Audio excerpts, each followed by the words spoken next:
This show is brought to you by our patrons, Abigail the First, Breaker of Chains, Mother of Dragons, and Logan, the Full Metal Patron. This podcast is not suitable for children or those who are easily disturbed. Spoiler warning for whatever is in the title of this episode. And now for the obligatory socials. Please like, share and subscribe. Follow Daniel at DStarSick on Twitter. Follow Ryan at Darth Damio on the Bluebird app. You can find the podcast on Twitter at HorrorPod69. You can also follow us on Facebook, Instagram, Slasher and Goodreads. Become part of the Disturbed community by asking for the Facebook group and Discord links. Send dick pics to the Horror of Babylon podcast at gmail.com. Support the show at patreon.com/thehorrorofbabylon. In closing, you can let your friends know that The Horror of Babylon is available on YouTube, Apple Podcasts, Spotify, Audible and all other major podcast apps.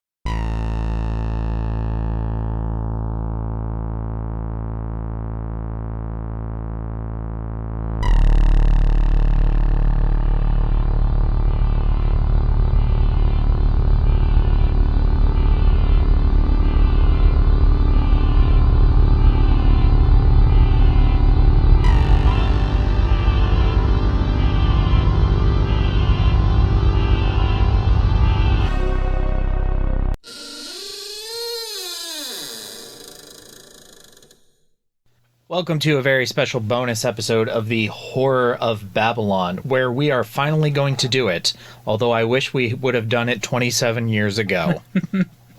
We are going to review Treehouse of Horror Presents Not It, which is the Simpsons parody of Stephen King's It. Yeah, we are. We've done a lot of bonus episodes, and so far all of our bonus episodes have been, we watched a movie, let's make a bonus episode. But we've talked about doing some bonus episode series. One we're going to do is horror blind spots, where we watch movies, like iconic horror movies that one of us hasn't seen, mostly me. And we are going to do that. We're going to start that sometime soon. But we're going to actually start off our first one here, which I have dubbed Treehouse of Horror of Babylon. I love it. And this will be episode 1. We're starting off with it. First, let's just talk a little bit about our history with The Simpsons, and I'll try not to go on too much, but it's my favorite show. The only thing that really comes close at all is Futurama for me. I've been watching it since the 4th grade. I watch it every week since the 4th grade, but not quite daily. I also have a lot of the songs from the show in all my various playlists. There are several quotes that I say all the time, especially with my partner and my kids. And it's the show that the four of us also watch together the most, so it's a big part of my life. I'm super biased, and I don't talk about it a lot, mostly because I can't tolerate other people's opinions. Mostly mine. even when they're correct. I do have a question. How many of your sayings from The Simpsons have gotten banned? A lot. Yeah, I figured. A lot. And in fact, we can't even watch specific episodes. The episode where Homer gets a gun is banned in our house for multiple reasons. Okay. I know you're not the biggest fan, but what's your kind of experience? My mom wouldn't let me watch The Simpsons because she thought it would corrupt me. Mm-hmm. And then I watched it anyway. And I thought it was okay. And I like the Treehouse of Horror episodes more than anything else from the show. Even if you're not a fan, I really recommend the Halloween episodes. That's kind of the common opinion, is you're either a fan of the show or you at least like the Treehouse of Horror episodes. I wish Flanders would get more W's. 2 dead wives. Yeah. He has 2? Mm-hmm. He has a second dead wife. Wow. Okay, so Maud died. Yeah, I know Maud. They had him marry Mrs. Krabappel, Bart's teacher. And then Marcia Wallace, who played Mrs. Krabappel, died. And they decided... He married her? Yeah. Ned Flanders married Mrs. Krabappel. What did I miss? And then the actress who plays Mrs. Krabappel died. Yeah, I knew about that. They decided to retire the character, so she died in the show. So, Ned is now a widower twice over. If I ever voice a character, you have my permission to continue the character, because I want Flanders to have a W. They did an episode recently. I forget what the exact joke was, but it cut away to Ned going to heaven, and Maude is there making out with George Washington, and Mrs. Krabappel is there making out with Abraham Lincoln, and he's like in the middle, like, so sad. There's lots of jokes now, but yeah, it's super sad. When this was announced, what were your expectations, if you had any? For the It episode? Yeah. I didn't know what happened until you told me. Okay. Yeah. So what was your first thought, or did you have any thoughts? You told me they stole our jokes. And I was like, well, now I have to watch it. Well, I made a tweet about it on our account. Yeah. When it was announced, I made a tweet with my guesses as to who would be what characters, and I was way off. I must have missed that one. I was way off. I chose all kids' characters to be the Losers Club. Okay. And then I thought when they grew up, it would be the kids growing up Instead, they did the opposite. They got adult characters and showed them as kids and then as adults. Yeah, okay. I knew about the announcement for the Death Note one before I ever heard of this one. I think the Death Note one was announced first. I don't think they did a whole lot of promotion. I think it was kind of a surprise when it happened. I think Simpsons is one of those like franchises that doesn't have to promote too much anymore. No, not really. This is a good time to bring this up. They've been on this. They're airing season 34 right now. Yeah. They're kind of at the point where they don't really have to explain themselves to the studio, more or less. They can kind of just do whatever the hell they want and do like really random creative things. Like, let's make 2 Treehouse of Horrors this year, and let's make one of them a full episode instead of 3 different segments, and we'll make it a parody of it. Here was what I had. So I had Bart as Richie. Makes sense. Lisa as Bev. Milhouse as Eddie.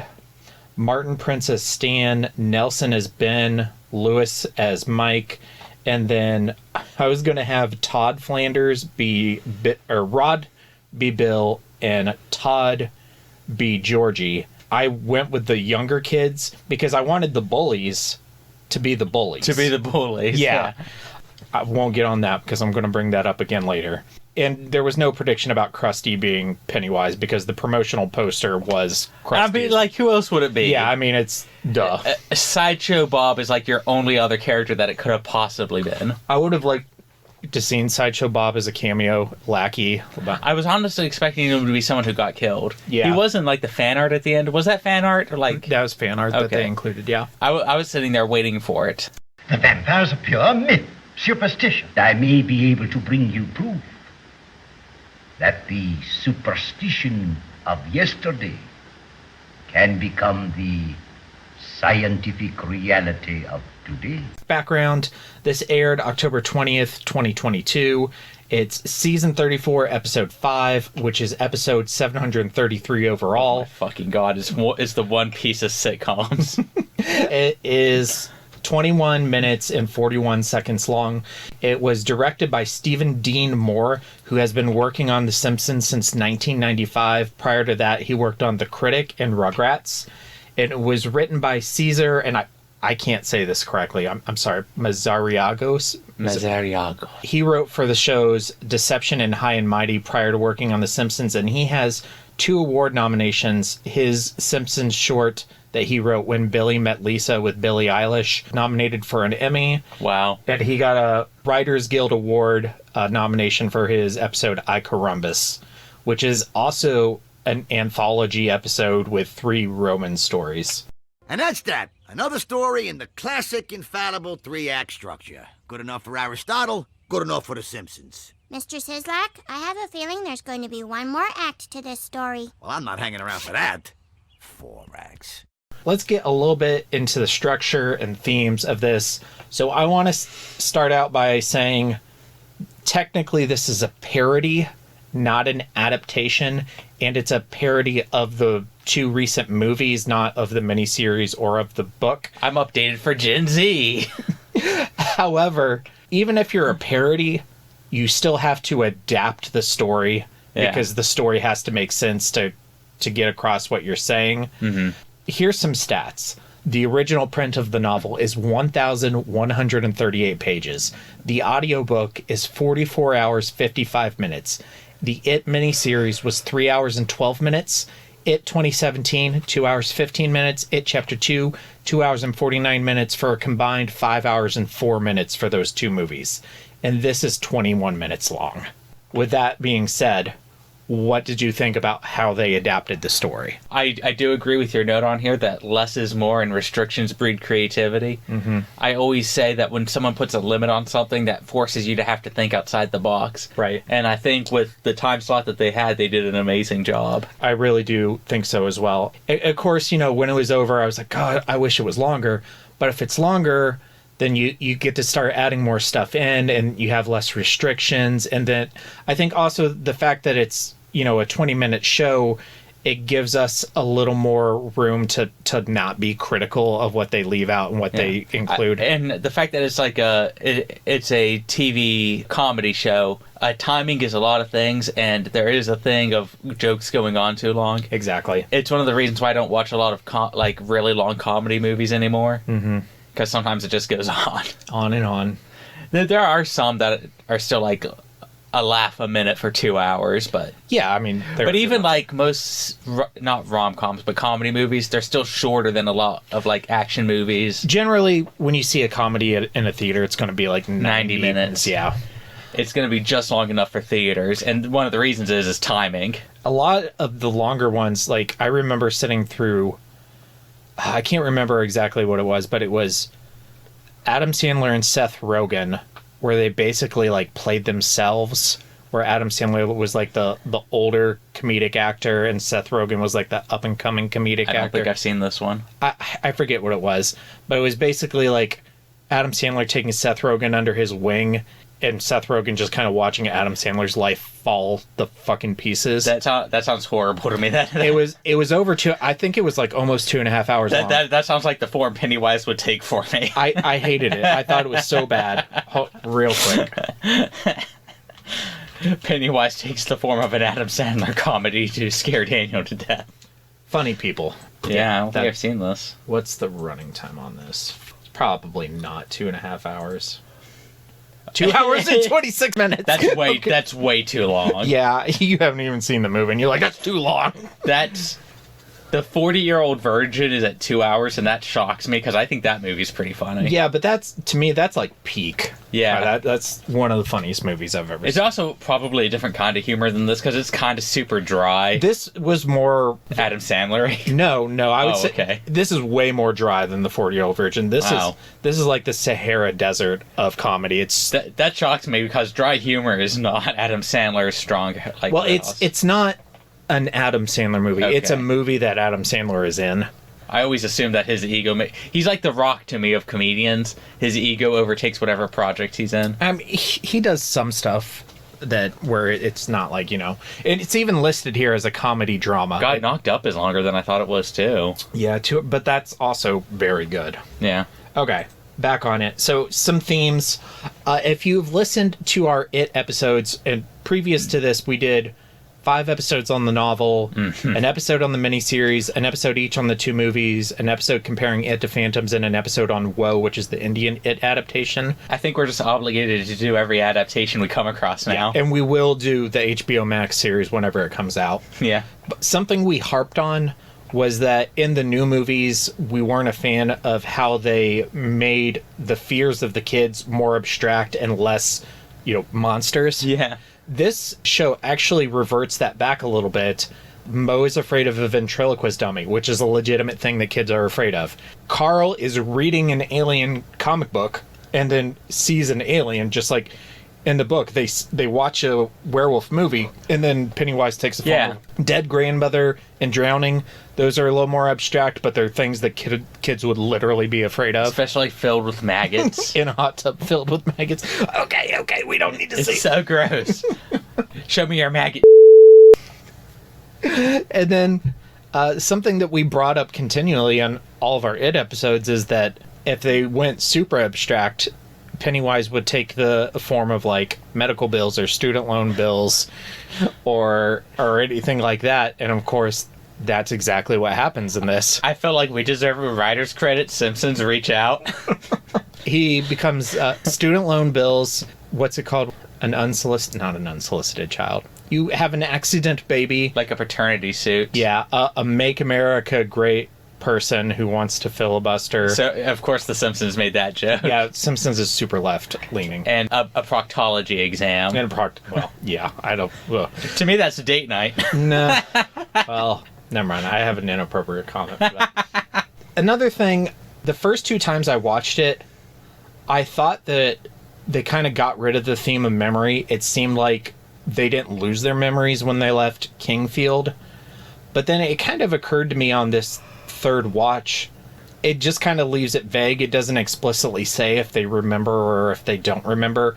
Homer remembers because he stays in Kingfield. And it seems like maybe Marge and Comic Book Guy remember a little bit because they're married to each other. But it's not explicit if they all remember the clown or not, because you don't see anything of them until they're getting their phone call from Homer that it's time to come back. I wonder if that was like a deliberate choice. Might have been a time choice. You just can't explore all of these things. Yeah. Also, they can have kids. Yeah. Bart and Lisa are basically Audra. Yeah. They serve the same role. The personality flipped Lisa and Bart. They've done that a couple times, and I always enjoy that. I just love hearing Lisa swear when she says, "Dad, get your fat ass down here." I think that's super funny. They're coming to get you, Barbara. So let's jump into characters. The first thing we want to point out is the Losers Club in this don't have direct analogs aside from Marge. They shrink the cast from 7 to 5, and they all kind of have elements. Yeah. So we're just kind of go over them one at a time. And Homer is the most complex because he has to fit like every role. He has elements, for me, distinctive elements of Bill, Ben, Eddie, and Mike. Yeah, no, you're not wrong.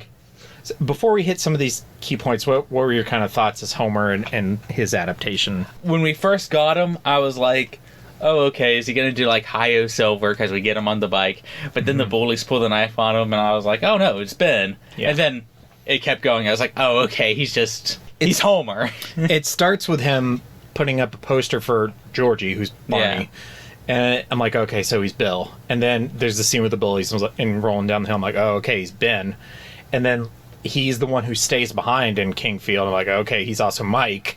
And then I'm a virgin! And like, that's from the miniseries, not the book, but still, that's an Eddie quality. I'm kind of disappointed we didn't get a fat mom joke. Yeah. They don't shy away from fat jokes. Yeah, I know. That was a missed opportunity. He's sort of the leader. Marge is also sort of the leader. Neither of them is really like... He has some of Bill's qualities, but he's not like the clear leader like Bill is. Yeah. In terms of Ben, he's involved in the love triangle with Marge and Comic Book Guy. He gets bullied by the bullies. He writes the poem for Marge, who's Beverly. And Mike, like you said, he stays home. He remembers everything. He's the one who makes the call to action and brings everybody back to town. I will say that I was expecting Carl to make a joke about taking away the black character's one thing. Like, I was waiting for that joke. Yeah. But that never happened. But we did get, and I'm the one black kid in Maine, which was great. That was also funny. Marge, so she's really the only one who's a direct analog. She's Beverly. Her main thing is, she's involved with the love triangle with the 2 other guys. She grows up to be a very successful businesswoman. What I really, really liked is something that they didn't do in the new movies that I hated, is they bring back not the slingshot, but essentially the slingshot in her softball. She's the one who's was destined to take that shot. She plays softball. Yeah. I think that her and Peggy Hill should get on a team. Oh, gross. But yeah, I love that they gave that back to her character. Yeah. That was in 5 hours and whatever minutes of the 2 new movies, they couldn't let Bev shoot a slingshot and be the team sniper, but Marge gets to do it in the 20 minutes. Yeah. They found a way. Comic Book Guy is weird. He's kind of just Comic Book Guy. Yeah.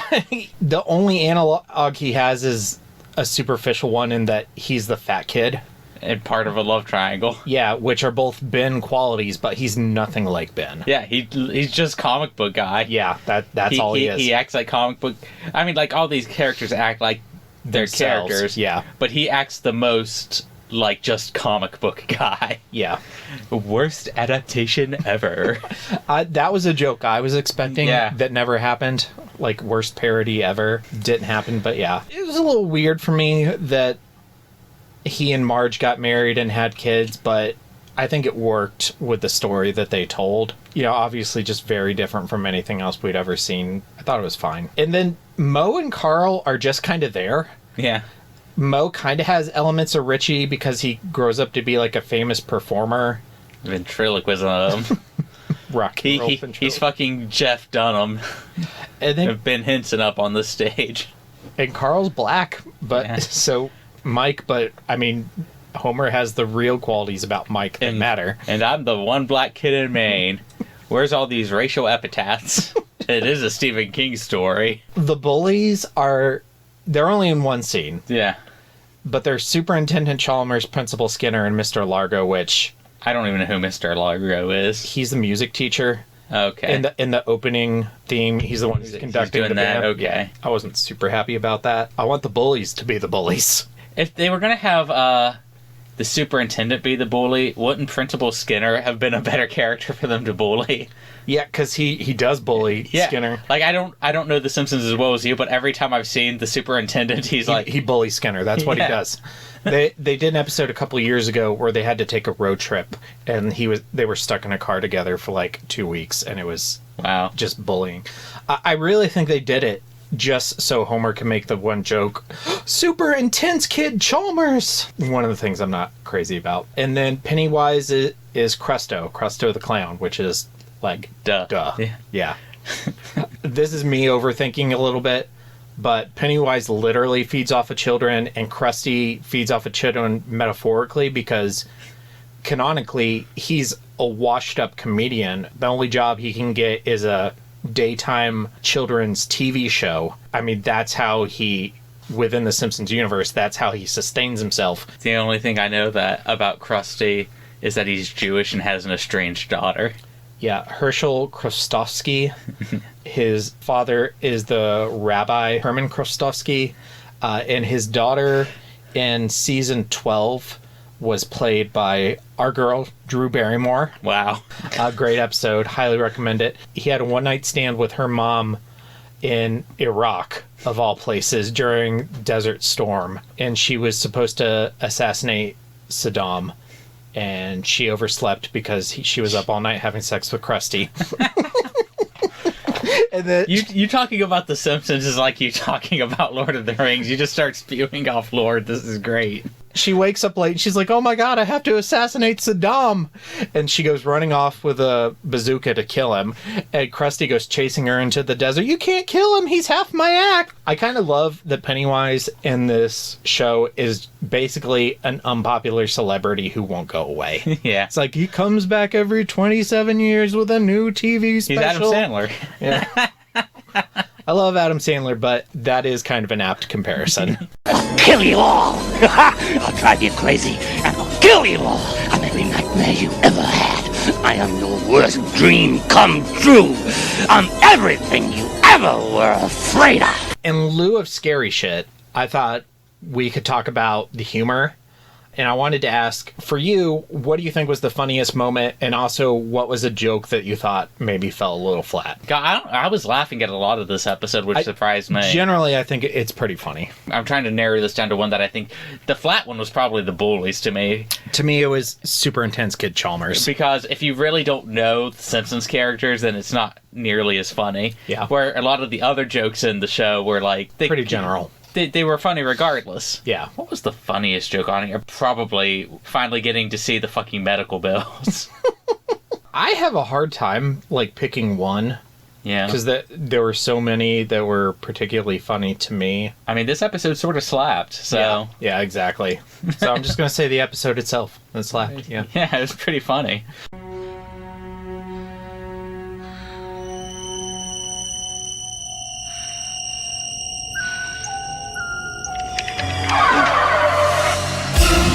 Kiss me, fat boy!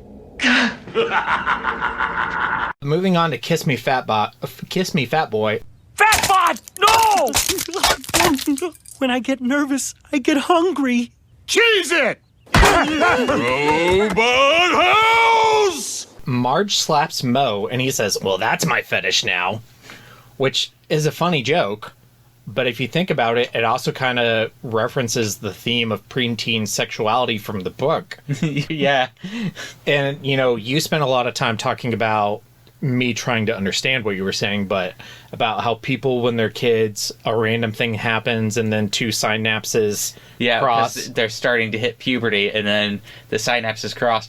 There's a freaking study about furries of all things. It talks about how, like, they're watching a childhood cartoon and it just happens to make this connection at just the right moment. And now all of a sudden they sexualize anthropomorphic characters for life. So if you got slapped by a cute girl at just the right moment, that could be your fetish now. I don't want to generalize too much because, again, I'm not a psychologist. I have an undergraduate degree. From my understanding, also repeated behavior. So if you get slapped a lot. Yeah. Or if you notice certain things a lot. Lingerie is a common fetish because it's on so many magazines, so people see it all the time. So you're starting to form connections of this is being portrayed as sexy, so this is sexy, so your brain now thinks of it as sexy once they start forming. That makes sense. And then, of course, a little later in the episode, he says, somebody slap me! Any one of yous! It doesn't matter! The line that probably got me the hardest the first time I watched it was, I sure wish we would have done it 27 years ago. Like, if you ask them, they would deny it, but I swear there has to be like a tongue-in-cheek mention to the sewer word. I agree. I thought so too, because I was like, bro, you were like a child. Yeah. Was my first thought. Yeah, exactly.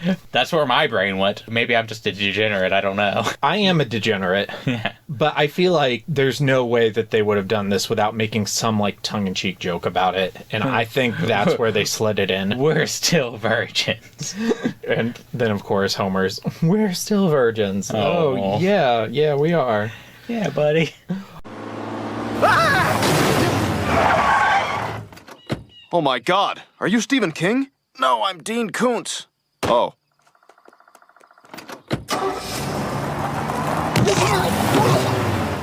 King and Koontz. Daniel, what is your king for not it? My king is now knowing that I'm good enough to be a Simpsons writer. Because I could post the date of when we posted these episodes and post it against this and go, I'm funny enough. Yep.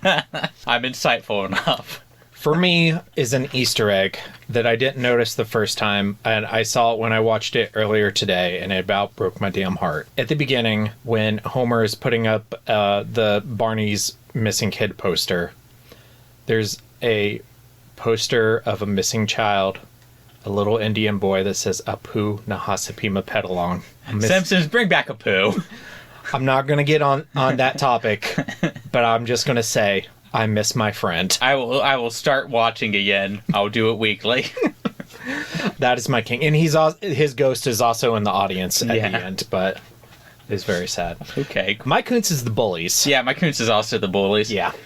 Because it took me a second to get it, because I don't recognize them unless they're like some of the bigger ones. It is a recurring joke to make random things out of Superintendent Chalmers, because years ago, like season 5 or 6, one of the best jokes they ever did was Ralph was trying to use a computer, and Skinner and Chalmers come in, and Ralph looks at him and goes, Super Nintendo Chalmers! Which is hilarious. So if I had context, it might have been funnier. But it's still, to me, like, I wanted the bullies to be the bullies. I was even when I saw Kid Homer, I was still expecting the bullies. Yeah, exactly. So. I don't care if it wouldn't have made sense because the adults are the kids and blah, blah, blah. A comic book guy knocked up Marge. It's fine. Yeah, exactly. I wanted Nelson and Jimbo and Kearney and Dolph to be the bullies. Whatever. Okay.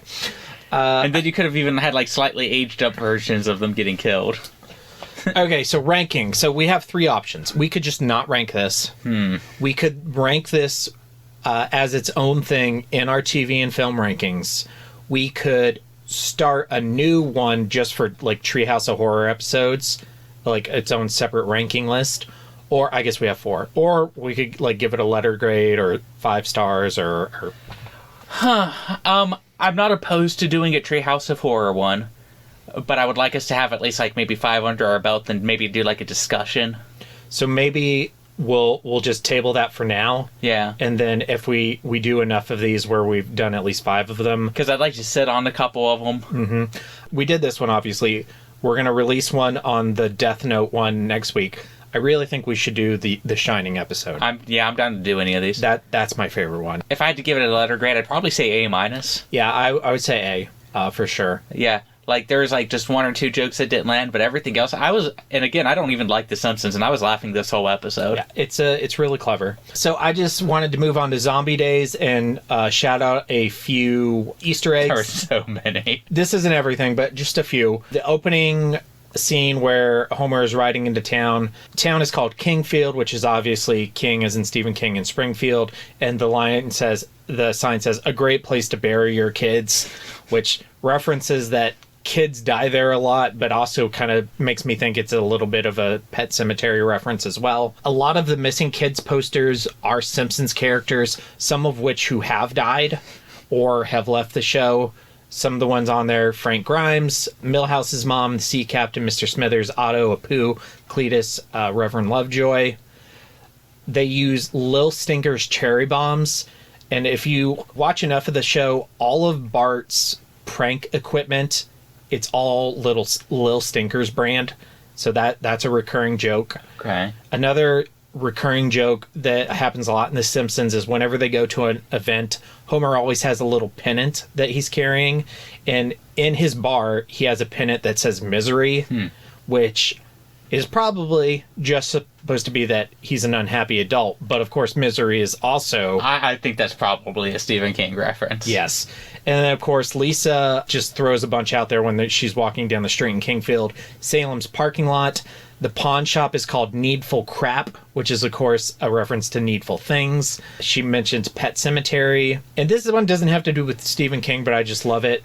In Moe's Tavern, Moe has pickled eggs on his bar. When it's Doe's Tavern, which is Homer's bar, he has pickled donuts, which is like the grossest thing that I can think of. And then at the end, when it zooms out to King and Kodos, who are in their spaceship, they mention Cujo, Carrie, The Shining, Christine, and Tommy Knocker. Honestly, maybe the Tommy Knockers joke was my favorite, just them yelling Tommy Knockers again and again. Yeah. It was great. Okay, so moving on to homework. What other King property do you think should get this treatment? I got a good one. Yeah. Night Flyer, and it's Moe and Republican Dracula.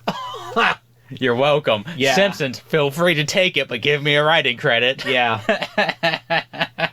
If you're not familiar... So...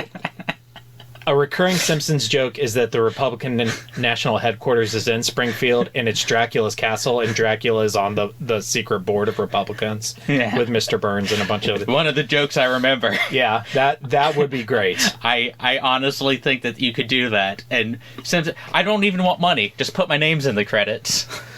That's way better than mine. I just thought like a Cujo parody with Bart and Santa's Little Helper would be really good. That's also good. Yeah, but that's way better. That's really good. And then our question for the listeners is the same. Reach out to us on our socials. Let us know what you think.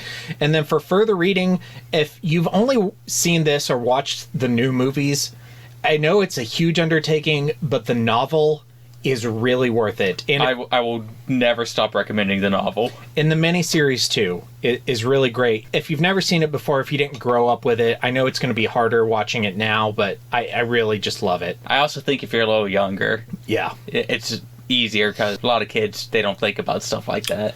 Also, just recommend Treehouse of Horror episodes in general. Yeah, they're good. Mostly, they're all good. The other King one that they done, Season 6, Episode 6, Treehouse of Horror 5, they did The Shining, which is their version of The Shining. I bet that's good. It's my favorite. It's my favorite. Prior to this, it's my favorite. I don't know if it still is, but it's so great. And then also, like I said in the beginning, The Simpsons is starting to be a little more creative and doing other things. And this one has nothing to do with horror or Stephen King, but this is just a really solid episode. This year, season 34, episode 9, they did essentially the same thing they did with It. They took an entire episode and did a movie parody. They did When Nelson Met Lisa, which is a full episode parody of When Harry Met Sally with Nelson and Lisa. And I cried. It was so good. I honestly think that stuff like that might get me to watch The Simpsons more. I would watch that episode at least because Nelson and Lisa had an episode where they started dating in like season 4 or season 5. Yeah, I remember that. And they've been shipped like ever since. Yeah, a lot of like the future timelines like at least like pokes fun at it. One of the Christmas episodes they did a couple years ago was a future timeline. Yeah. Where she's married to Milhouse, and her and Bart get drunk up in the treehouse, and she's super drunk, and she's like, I still talk to Nelson on the phone. That's funny. Yeah, it's really good. This is sort of random. I don't watch all that much Simpsons at all, but when it comes to the futurist time skip, so what's the baby's name? Maggie. When they don't have her talk in the future, I always find that funny. In that episode, the one I just mentioned, so she's normally like a rock star or a pop star or something. Yeah. This one, she's giving birth on Christmas Eve, and she's going into labor, and the doctor forbids her for talking until she has the baby. So she can't talk the whole episode. That's one of my favorite gags from those sorts of episodes, because I remember those are ones that stick out because I think that's funny. Yeah, it is. All right, well, upcoming on the Horror of Babylon. So much good stuff. This Sunday, we are going to finally do our episode on Dracula, which Hef will be there for. And then next Thursday, we're going to release another bonus episode. This one will be on the Treehouse of Horror parody of Death Note, which is titled Death Tome. Which is probably my favorite. Yeah, it's really good. The next Sunday, we're going to release our episode on Victor Frankenstein, and then we will do Dracula's Guest, Nosferatu, A Dowry of Blood, Dracula 1931, Powers of Darkness, and then Bram Stoker's Dracula to finish up our Dracula coverage. Because they pushed back the Demeter. Yeah. Thank you very much. This show is brought to you by our patrons, Abigail the First, Breaker of Chains, Mother of Dragons, and Logan, the Full Metal Patron. All right, thank you. Stay tuned for our socials. Thank you for recording with me, Daniel, and stay scary. Stay scary, everybody. And now for the obligatory socials. Please like, share, and subscribe. Follow Daniel at DStarSick on Twitter. Follow Ryan at Darth Damio on the Bluebird app. You can find the podcast on Twitter at HorrorPod69. You can also follow us on Facebook, Instagram, Slasher, and Goodreads. Become part of the Disturbed community by asking for the Facebook group and Discord links. Send dick pics to the Horror of Babylon podcast at gmail.com. Support the show at patreon.com/the Horror of Babylon. In closing, you can let your friends know that The Horror of Babylon is available on YouTube, Apple Podcasts, Spotify, Audible, and all other major podcast apps. Stay scary.